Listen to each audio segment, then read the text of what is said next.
sana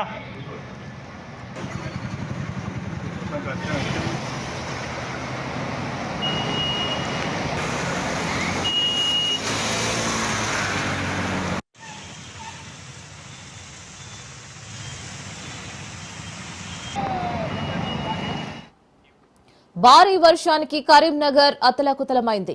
కుండపోత వర్షంతో లోతట్టు ప్రాంతాలన్నీ జలమయమయ్యాయి. బస్టాండ్ ముందర భారీ వర్షం నీరు వచ్చి చేరడంతో రాకపోకలకు అంతరాయం కలిగింది. కలెక్టరేట్ ప్రాంతం ముందర రోడ్డుపై వరద నీరు మోకాళ్ల వరకు చేరింది.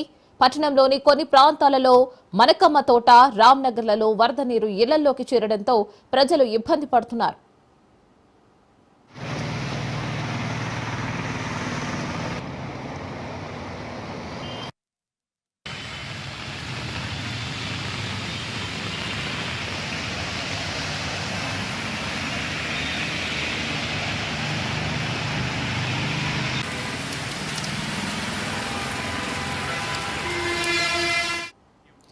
సో కరీంనగర్ వరదలు విపత్సం సృష్టించారు. అక్కడ ఇళ్లలో కూడా నీరు వచ్చి చేరడంతో ప్రజలు ఇబ్బంది పడుతున్నారు. సో అక్కడ ఉన్న అప్డేట్స్ ని మనకు అందించడానికి మా ప్రతినిధి రవీందర్ కరీంనగర్ నుంచి లైన్ లో ఉన్నారు. రవీందర్,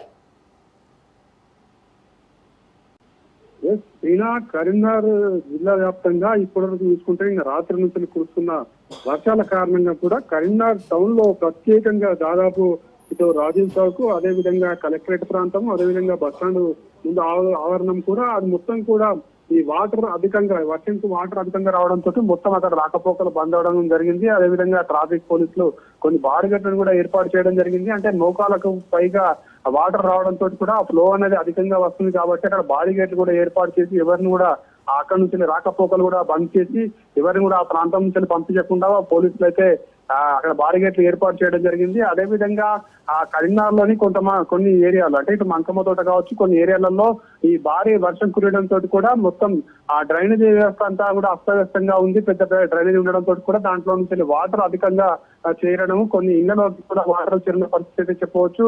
ఇళ్లలోకి వాటర్ చేరడంతో మొత్తం వాళ్ళకి సంబంధించిన సామాను కావచ్చు, వాళ్ళ తినే వస్తువులు కావచ్చు, మొత్తం కూడా నానిపోయి వాళ్ళు ఇబ్బంది పడుతున్న పరిస్థితి కనబడుతుంది. ఈ రోజు ఉదయం వేళలోనే కూడా చాలా ఇళ్లలోకి కూడా వాటర్ అయితే చేరింది. వాటర్ చేరడంతో వాళ్ళు కూడా ఇబ్బందికరంగా మారుతున్న పరిస్థితులు అయితే కనబడుతున్నాయని చెప్పవచ్చు. అదే విధంగా ఇటు బ్యారేజీలు కూడా, ఇటు సరస్వతి బ్యారేజీ కూడా ఇప్పటివరకే వాటర్ అధికంగా రావడంతో దాంట్లో కూడా బ్యారేజీ నిండుకుండను తలపిస్తున్న పరిస్థితులు